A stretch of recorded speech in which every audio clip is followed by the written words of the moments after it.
Hindari kalimat ini agar tidak miskin. Beberapa kalimat yang nanti saya bagikan itu adalah sebuah pembenaran dari orang-orang yang mungkin berpikiran segala sesuatu itu hanya untuk membenarkan bahwa kondisinya tidak bisa. Dari situ kita harus merubahnya ya. Harus menjadikan itu semua adalah sesuatu yang berbeda. Jangan kita ikut-ikutan mungkin kata orang yang dia nggak ngerti juga sebenarnya, tapi dia membagikan sebuah kalimat yang itu membuat kita malah justru terjerumus dan kita menjadi orang yang malah susah untuk mendapatkan nilai uang yang menjadi tujuan kita. Berapapun itu nilainya, teman-teman harus punya gambaran, teman-teman harus yakin bahwa itu bisa, dan hindari kalimat-kalimat yang itu membenarkan bahwa segala sesuatu itu nggak mungkin, segala sesuatu itu nggak harus uang, segala sesuatu itu bla bla bla ya. Jadi banyak orang yang berpikiran bahwa segala sesuatu itu bukan hanya uang tujuannya, padahal kita membutuhkannya. Di sini kita membahasnya dan kita harus menghindari kata-kata ini agar apa? Ya agar kita akan mudah mendapatkan nilai-nilai uang tertentu. Jadi kita punya keinginan nih, punya penghasilan, kita pengen punya hasil usaha mungkin, ataupun kita punya gaji dari pekerjaan kita, ataupun kita punya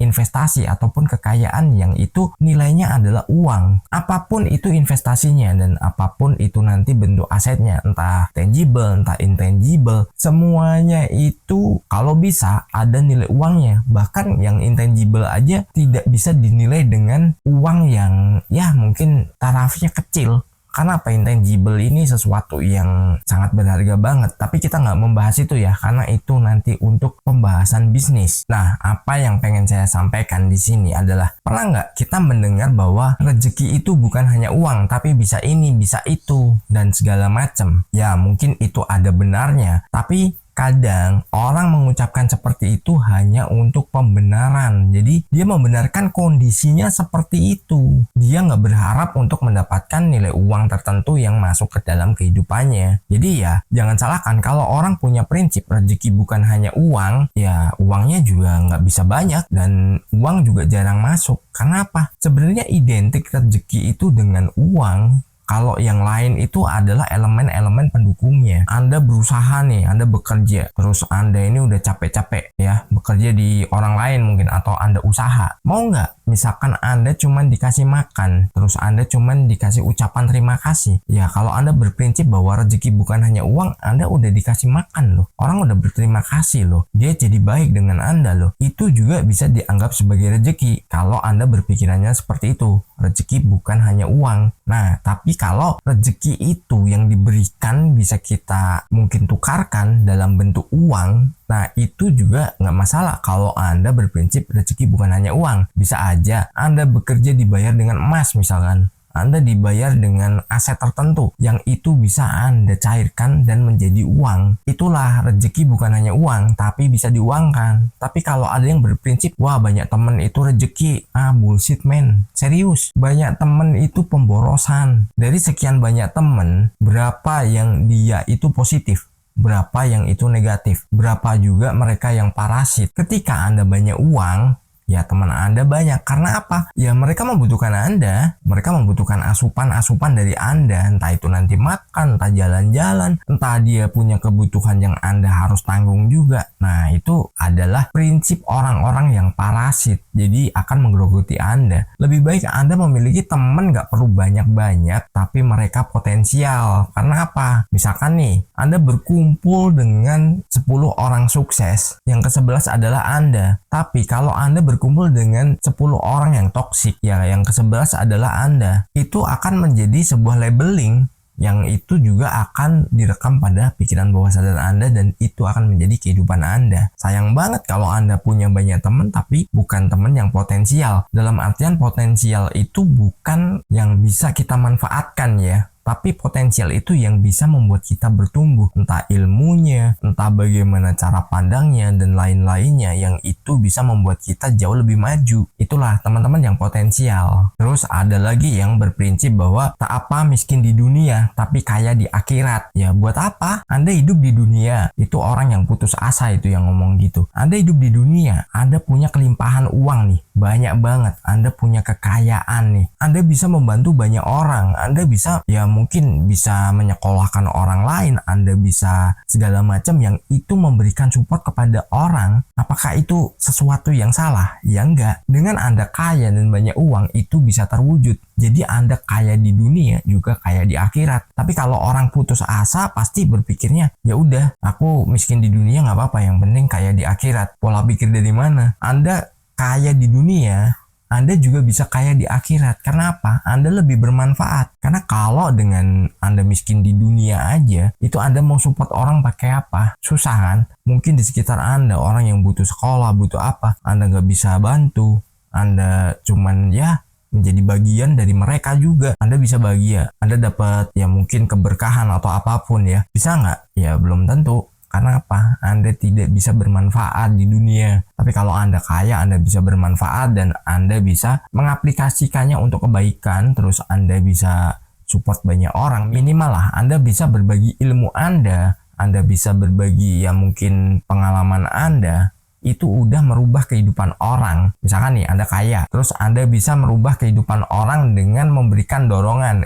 Lu belajar gini nih, no, belajar di sono no. Terus kalau udah, lu kerja dulu tempat gua belajar. Nanti abis itu lu bisa maju, lu bisa buka usaha sendiri. Itu jauh lebih bijaksana. Tapi kalau kita berprinsipnya, ya udahlah, nggak apa-apa miskin di dunia, penting kaya di akhirat. Bisa nggak lu bermanfaat bagi banyak orang? Ya kan, mungkin doa-doanya, wah Tuhan jadikan aku orang yang bermanfaat bagi banyak orang. Ya mungkin doanya seperti itu, tapi saya nggak mengajarkan berdoa seperti itu. Utamakan diri sendiri dulu, baru orang lain ya. Ketika kita udah berdoa seperti itu, ya Anda mau bermanfaatnya seperti apa? Anda mau bagaimana ya? Jadi hindari pembenaran-pembenaran yang itu kayaknya, wah oke banget nih, bagus banget nih, tapi ternyata nggak ada isinya. Sebenarnya itu pembenaran karena kita nggak bisa apa-apa. Lalu selanjutnya adalah perbanyak ibadah maka rezekimu terjamin. Ya tergantung kita take action atau enggak. Di sini take action itu enggak perlu kita hanya melakukan kegiatan fisik ya. Tapi take action di sini kalau memang kita pengen bekerja itu bisa dari mana saja. Karena apa? Saya jauh-jauh hari ya di video-video lama banget itu mungkin di beberapa bulan kemarin atau tahun-tahun kemarin itu saya pernah membahas bagaimana action itu enggak harus kita keluar rumah pakai seragam dan kita mungkin ada yang berprinsip bekerja keras dan lain sebagainya. Tapi kita bisa melakukannya itu dengan apa? Ya selama kita punya skill, kita bisa mengerjakannya dari rumah, ya itu udah bisa jadi kita menghasilkan rezeki juga. Kita ibadahnya mau kemana-mana, kita mau seberapa banyak, tapi kalau tidak diimbangi dengan action, tidak diimbangi dengan bagaimana kita melangkah, kita berinovasi, ya sama aja kita akan berhenti di situ. Karena apa? Ya doa tanpa usaha sia-sia dong, ya kan? Apapun usahanya ya, kita mau di rumah, kita mau keluar, kita mau bagaimana, yaitu selama kita ada action, itu akan menjadi sesuatu yang bisa merubah kita. Apalagi soal keuangan, saya pernah bilang juga, saya pernah bahas ya, orang yang rajin nih ke tempat ibadah, hidupnya seperti itu. Sedangkan ada orang yang mungkin dia nggak pernah beribadah, terus dia nggak mau ya mungkin melakukan sebuah kebaikan, tapi kok hidupnya enak, hidupnya rezekinya banyak. Kenapa? Ya aksinya itu juga, dan dia udah tahu polanya juga, oh begini gitu. Jadi hindari pembenaran-pembenaran yang itu sebenarnya menyesatkan ya. Segala sesuatu memang harus kita lakukan dengan pikiran yang jauh lebih dewasa. Kalau kita nggak dewasa dalam berpikir ya pandangan kita sempit. Sekarang perubahan itu masif banget. Jadi sesuatu yang mungkin tahun kemarin nggak pernah kita pikirkan, tiba-tiba di tahun ini ada. Mungkin di 5 tahun yang lalu sama sekarang perkembangannya udah beda. Sekarang perkembangannya cepet banget. Bisa aja perkembangan yang namanya teknologi itu dalam hitungan bulan itu udah berubah. Jadi hati-hati ya. Kita harus bijak dalam menentukan kalimat-kalimat yang itu adalah sebuah pembenaran untuk sesuatu yang tidak mampu sebenarnya, atau karena kita malas dan tidak mampu itu adalah sesuatu yang tipis banget ya. Karena kalau malas kita nggak mau ngerjain apa-apa, kita nggak mau belajar, kita nggak mau melangkah. Tapi kalau kita nggak melakukan apa-apa ya itu sama aja bullshit. Kita lanjut aja ya daripada kepanjangan ya. Dunia adalah tempat ujian. Emangnya sekolah men? Kalau ada orang yang berprinsip dunia adalah tempatnya ujian, itu adalah orang yang berpikir keliru. Kita diuji sebenarnya gini, miskin dan kaya kalau itu bisa kita sebut sama-sama ujian. Kalau saya pilih diuji menjadi orang kaya karena saya jauh lebih bisa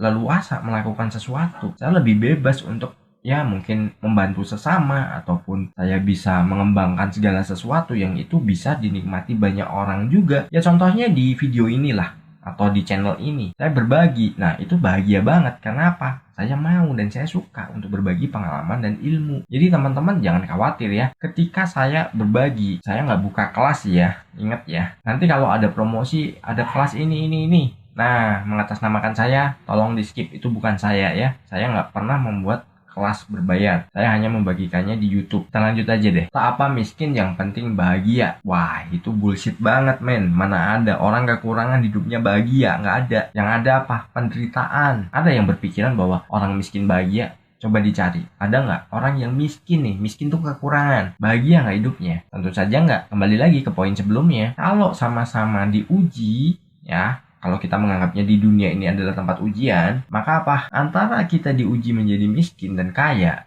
kalau saya pilih kaya. Nah, kalau teman-teman pilih mana? Tulis di kolom komentar ya. Menjadi orang kaya atau banyak uang, minimal kita cukup. Jadi kebutuhan kita itu ada. Meskipun prosesnya beda-beda ya. Ada yang prosesnya cepat, ada yang mungkin harus muter ke sana kemari, mungkin dibanting, dilempar segala macem ya. Ini filosofinya aja, teman-teman terjemahkan sendiri. Itu akan ada sesuatu yang kalau kita bisa ngelihatnya, di balik itu semua ada sesuatu yang menanti kita selama kita selalu berpikir positif dan kita bisa mengambil sebuah tindakan nyata. Dan itu akan teman-teman nikmati dan teman-teman bisa merasakan apa yang menjadi impian teman-teman. Meskipun prosesnya ada yang panjang, ada yang cepat. Nah, itu teman-teman bisa kembangkan sendiri ya. Jadi kalimat-kalimat yang memang kita rasa wah ini kayaknya bagus banget nih kalimatnya, kalau itu hanya pembenaran karena ketidakmampuan, tolong dirubah ya. Mungkin suatu saat kita bahas ya. Saya sebenarnya pengen live terus bisa diskusi bareng, cuman waktunya yang belum ada. Nah, teman-teman bisa belajar dan teman-teman bisa ikuti segala yang saya bagikan dan teman-teman bisa terapkan juga.